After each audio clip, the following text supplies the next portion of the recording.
राम राम सखियों, आज मैं आपको सुना रही हूँ ऋषि पंचमी की कहानी। भाद्वा सुदी पंचमी को ऋषि पंचमी आती है। माहेश्वरी समाज में इस दिन रक्षाबंधन मनाई जाती है। इस दिन बहन ऋषियों की पूजा करती है तथा भाइयों की मंगल कामना के लिए व्रत करती है। बहन भाइयों की कलाई पर अपनी रक्षा के लिए रक्षा सूत्र के रूप में राखी बांधती है। राखी कच्चे सूत की व लाल पीले रंग की मोली से बनानी चाहिए। कच्चे सूत पर मंत्र का प्रभाव जल्दी पड़ता है। इस दिन गोंद, गिरी, बादाम, धनिया, सिंघाड़ा और गुड़ नहीं खाए, न ही भाई को खिलाए। एक थाली में जल की लोटी, रोली, चावल, राखी, लुम्बा तथा मिठाई रखे। भद्रा का समय टालकर राखी बांधे। बहन अपनी भाई, भाभी, भतीजा, भतीजी के टीका निकालकर राखी व लुम्बा बांधकर मिठाई से मुंह जुटाए और आरती करे। ऋषि पंचमी का उजमना पीहर में होता है। पीहर में नहीं कर सके तब ससुराल में ही उजमना करे। 5 ब्राह्मणी और 1 साखीदार को फलाहार कराए, रुपया या नारियल देवे या परोसा देवे। किसी के ऋषि पंचमी के दिन चावल खाते हो तो उजवना में चावल की बनी चीज़ खिलाए। अब मैं आपको सुनाती हूँ ऋषि पंचमी या भाई पंचमी की कथा। अब मैं आपको सुना रही हूँ ऋषि पंचमी अथवा भाई पंचमी की कहानी। 4 भाई और 1 बहन थी। हर साल भाई बहन से राखी बंधवाने जाते थे। इस बार छोटा भाई बहन के घर राखी बंधवाने गया।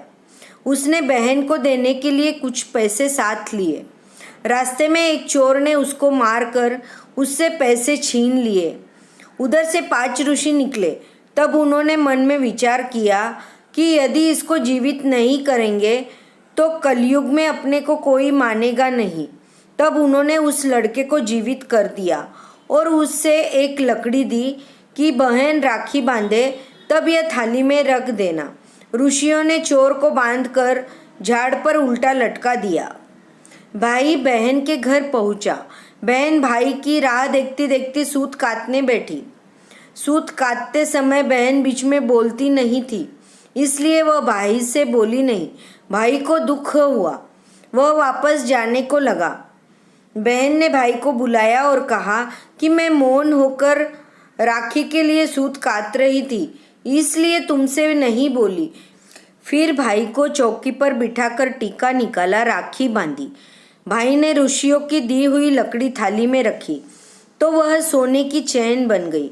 बहन दौड़कर पड़ोसन के यहाँ गई और पूछी कि मेरा भाई आया है तो मैं क्या रसोई बनाऊं? पड़ोसन ने मजाक में कह दिया, अरे बावली, तेरा भाई आया है तो तुम तेल का चौका लगाओ और घी में चावल सिजाओ। बहन भोली थी, उसने वैसा ही किया।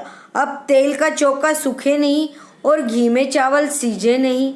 भाई सोचने लगा कि पहले तो बहन बोली नहीं, अब खाने में देर कर रही है।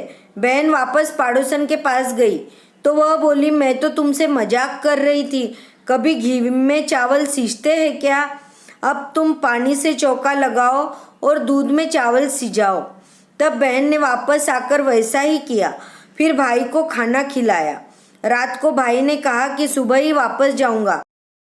बहन बोली, भैया 1-2 दिन रुक जाओ, पर भाई नहीं माना। बहन ने सुबह जल्दी उठकर आटा पीसकर सेक कर उसमें गिरी, बादाम, धनिया कूटकर डाला, गोंद डालकर लड्डू बनाए और भाई के साथ बांध दिए। सवेरे बच्चे उठकर पूछने लगे, मामा जी कहाँ हैं? बहन बोली, मामा जी तो चले गए हैं, उनके साथ जो लड्डू बांधे हैं वे तुम लोगों के लिए भी रखे हैं। लड्डू आधा तोड़ने लगी तो देखा उसमें अंदर सांप कूटा गया है। अब बहन घबरा गई और नंगे पाँव ही भाई के पीछे दौड़ी। बीरा खोली हो तो खाना नहीं, नहीं खोली हो तो खोलना नहीं। इधर भाई को रास्ते में भूख लगाई। उसने सोचा देखूं बहन ने क्या भेजा है। वह गठरी खोलने लगा, पर बहन जो सूत काटती थी वह सूत गठरी के चारों तरफ उलझने लगा। बहन को दौड़ते हुए आया देखकर भाई ने पूछा, तुम मेरे पीछे क्यों आई हो? मैं तो तुम्हारे घर से कुछ नहीं लाया हूँ। बहन ने सारी बात बताई और लड्डू को एक गड्ढा करके गाड़ दिया। तब बहन भाई को लेकर वापस घर आई। 56 भोग बनाकर भाई को जिमाया, फिर 2 दिन रखकर भाई को विदा किया। इसलिए राखी बांधकर भाई को छठ के दिन विदा नहीं करते हैं और छठ का पिसा हुआ आदमी को नहीं खिलाते हैं। तब से यह नियम बना कि राखी बंधवाने के लिए भाई का आना ज़रूरी नहीं है। भाई जहाँ हो वहाँ राखी भेज देवे। घर में ऋषि मांडकर उन्हें राखी चढ़ाए। हे ऋषि देवता, जैसे उसके भाई की रक्षा की वैसे सबकी करे, खोटी की खरी अधूरी की पूरी।